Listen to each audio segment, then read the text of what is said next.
Legend of Total War here, and today we're doing another Total War Warhammer 3 Immortal Empires campaign review, this time covering Astragoth Ironhand. So his start position is Uzkalak, which is in the northernmost part of the Darklands, and this settlement here really serves as the northern fortress to defend any invasion forces that come through this way, because it's the only way into the Darklands through the north, unless you've got the underway stance to just jump right over it. He starts at war with the Slaves of Tsar, which is a nothing greenskin faction, very easy to deal with them. And I don't think he has a trick start, so I don't recommend abandoning this fight to just go and take on another Legendary Lord straight away. I would recommend taking these guys out and securing the province. Astragoth doesn't have as many initial enemies as Drazowath the Ashen, but he has more initial enemies than Zartan the Black. And there are a number of things that you can do at the early parts of this campaign. You could go north, but I don't recommend doing that because these guys here can be negotiated with. You usually want to go and attack the people that you can't negotiate with first.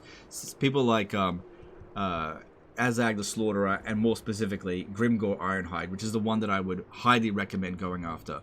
So take these two settlements here, make sure you try to get Gordor's Backstabber as quickly as possible, just spam units as many as you can, and then march your way down here and take the Eagle Eyries, because if you go there straight away, it's most likely that Grimgor Ironhide won't be there. He might be recruiting a second army in that location, and being able to take that out will just cripple his ability to just produce like 5 armies really early on, because Grimgor Ironhide doesn't start off with that much force, but he just keeps recruiting more armies. So the quicker that you can come over here and cripple that and take out his recruiting capabilities, he'll just start spamming nothing but goblins and orc boys, which is really in your best favor there. My recommendation is keep fighting him until he's completely wiped out, because you cannot ever rely on Grimgor Ironhide to be honorable with you. So take him out as quickly as you can. If you can get here before he's finished off the other enemies, that'd be even better. And once you've done that, you've essentially got your convoys protected for the rest of the campaigns, at least initially. Obviously, there's some various locations out there that will be ambushed or attacked by other people, and you have to try to mitigate that as best you can as you progress through the campaign. As for Azag the Slaughterer, he can be a big problem for you at some point, but he has to sort of jump down here. So if you have a hero in this location here, you can sort of detect when he's going to do it. It's entirely up to you. Or even just leave a Lord there since there's no supply lines. Just keep an eye on him if that's what you want to do, because my recommendation would be not to just rush at him straight away. Even though there's gold over here, once you've secured the area, then by all means go for it. But Grimgor Ironhide should be top priority. Now let's talk about Astragoth Ironhand. So I'd say as far as the Legendary Lord is concerned, he's very good, probably like 9 out of 10. I don't think he quite qualifies as a 10 out of 10, just because I think that Drazowath the Ashen is slightly better than him. But let's go over his stats anyway. So he's got the trait Mechanical, which provides a passive ability Mechanical Overdrive, which gives base weapon damage up to 15%, melee attack up to 8%, and then he's got casualty replenishment rate plus 5%, and then a whopping 15% ward save for Bull Centaur render units, which is just absolutely absurd. I don't think there's any Legendary Lord in the game that provides that much ward save for any unit, and there's other things that you can do to increase the physical resistance of these units as well, so they can become incredibly powerful, especially under Astragoth. If we have a look at his skill tree here, he's got a generic blue line, generic red line, generic melee line for spellcasters. He's got a mixed lore of Hashut and lore of fire spellcasting with pretty good spells throughout, but his best spells are at the end here with Flamestorm and the Hellhammer ability. This one here being sort of like his best spell, since you can boost it quite a bit. But Flamestorm is always a really good spell, just in case you need it. And you've got Greater Arcane Conduit over here, which I think he's the only Chaos Dwarf character that can get Greater Arcane Conduit. Now, as for his melee line, unique line, he doesn't have a mount of his own. He's one of the only characters, legendary characters at least, that doesn't have a mount. He's got a skill called Basalt Body, which provides Winds of Magic Power Reserve plus 3 per turn, which is particularly good for the Chaos Dwarves because they don't have a channeling stance. So sometimes the area they're in just doesn't have Winds of Magic, and it can sort of cripple you a bit. But having these passive Power Reserve gains can really help mitigate that. And then, of course, he's got the Winds of Magic Power Reserve minimum plus 10. So his minimum is 30 with that instead of 20. Master of the Conclave provides diplomatic relations with Chaos factions and Ogre kingdoms, and allied recruitment costs minus 25% faction-wide. That's a good skill. Then he's got Architect of Evil, which provides armament cost minus 25% for increasing capacity of Bull Centaur units, reduced upkeep cost minus 20% for Bull Centaur render units for his own army, and armor-piercing weapon damage plus 10 for Bull Centaur render units for his own army. So not only is he providing them with damage resistance, but they're also cheaper, and they can hit way harder than any other army that you can put them in. So obviously gearing towards him having a spam doom stack, heavily incentivizing it with the Bull Centaur renders. Then you've got Piercing Intellect. Enemy wins of Magic Power Reserve minus 15% when increasing local region. That's crap. That's not really very useful at all. And then Bound Spell Burning Wrath, which just gives you 3 free uses of Burning Wrath every battle.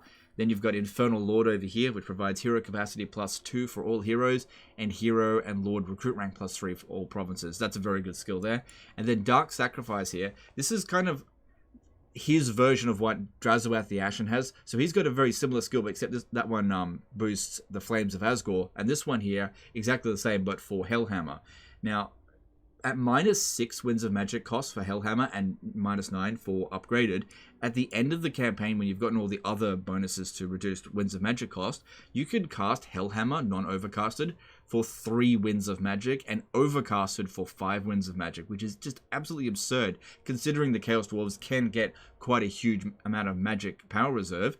You can essentially be casting this for the full battle and just never really run out of Winds of Magic and get easily thousands of kills with the Astragoth Ironhand. I mean, you can do the same sort of thing with Astragoth the Ashen. Both of them have the potential of getting thousands of kills with their specific spells. Now, I still feel like the Flames of Asgore is a slightly better spell, but this is a good one as well. Then if we have a look at his items, he's got the Stone Mantle, which gives the ability Stone Mantle, which provides physical resistance, starting with 0%, but working its way up to 30%, and then speed actually goes down as the effect intensity increases as he takes damage. Now, this isn't like Zatan the Black's crappy armor that has to constantly be reactivated and start again from scratch. This is active from the beginning of the battle. It doesn't take that long to get up to 30%. So it's a really good item because you can get essentially up to 40% physical resistance. You've got this extra 10% ward save here. And then you've also got the miscast base chance minus 10% for all characters, which is really good for the Chaos Dwarves because miscasting isn't good for them. Then you've got the Black Hammer of Hashut, which provides the ability Black Hammer of Hashut, which imbues the flammable effect, which gives weakness to fire damage, which is very good for Chaos Dwarves since they almost always inflict fire damage. And then base and armor piercing weapon damage plus 50%. Control plus 1 all provinces is very good for the Chaos Dwarves because you want to stay in high public order to reduce the amount of labor lost, especially on the higher difficulty, so that's a really useful item there. And then weapon strength plus 15%. Now, one thing to note with Astragoth Ironhand's items is that every single character in this game that has more than one unique item has a set bonus, except for Astragoth Ironhand. I don't know if Creative Assembly just forgot to give him one, or this is intentional, but yeah, he doesn't have a set bonus. The only other characters that don't have set bonuses are ones that only have one item. So I feel like something's a little bit missing there for him. But overall, I think he's a very powerful character in a very powerful faction, which we'll talk about over here now. So his faction trait provides Conclave Influence gained from all sources plus 10%, which I did a bit of testing on how that works. You don't need to generate 10 Conclave Influence from one source in order to get an extra one. It's as soon as you have really 9 or 10 Conclave Influence, it just gives 10% on the total amount that you're getting. So it is a very useful ability there. You will gain that Conclave Influence more reliably as the campaign progresses, but it does give you that 10%. Then you've got the research rate plus 10% there, which that's okay, but I feel like it's overshadowed by Astragoth's campaign mechanics, because Astragoth is able to get 5% extra research rate from his tower buildings. And looking at comparisons between the 3 legendary lords, it seems that Astragoth doesn't get anything from his towers. This is the exact same stats as what everybody else gets, except that Astragoth gets 5% research rate and Zatan the Black gets 3% casualty replenishment rate. So Astragoth actually has the lowest amount of benefits from towers and actually has a lower research rate than Astragoth the Ashen, providing that Astragoth has at least 2 towers, which doesn't take that long to get.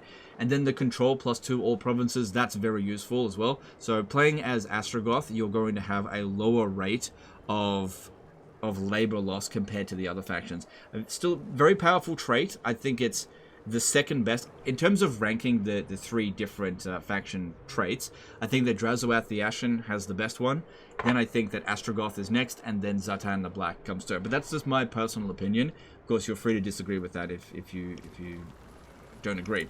Anyway, that's the end of this one here, guys. Let me know in the comments below what you think. I personally really enjoyed this campaign, but I feel like Drazoath the Ashens is better. I think that this campaign here is really good for people who are sort of moderate skilled at Total War and are looking to play the Chaos Wars for the first time. I think this is a good one to start off because it's a more chill campaign than Drazoath's campaign, but you've got really good campaign mechanics, which I think is something that Zartan the Black sort of lacks a little bit. But his campaign is definitely the easiest of the three. Anyway, that's the end of this one here, guys. Hope you guys enjoyed it. Let me know in the comments below whether you agree or disagree with my assessment of Astragoth Ironhand. Appreciate you guys, and we'll see you next time. Later, guys.